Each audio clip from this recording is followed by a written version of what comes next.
Le vaccin Pfizer-BioNTech, qui vient de recevoir le feu vert de la Commission européenne, devrait être efficace contre cette nouvelle souche du virus. En France, comme dans tout le reste de l'Europe, les premières vaccinations vont pouvoir débuter dès ce week-end. Selon le ministre de la Santé, Olivier Véran, Anne Le Gall s'est rendue dans un EHPAD du Val-de-Marne où beaucoup de questions se posent encore, notamment autour du recueil du consentement des futurs vaccinés.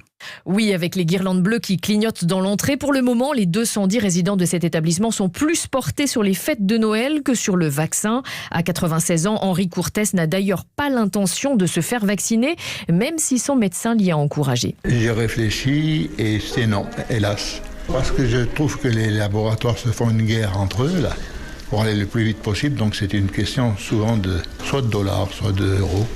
Et on en reparlera si c'est bien. Et c'est le même attentisme du côté des soignants.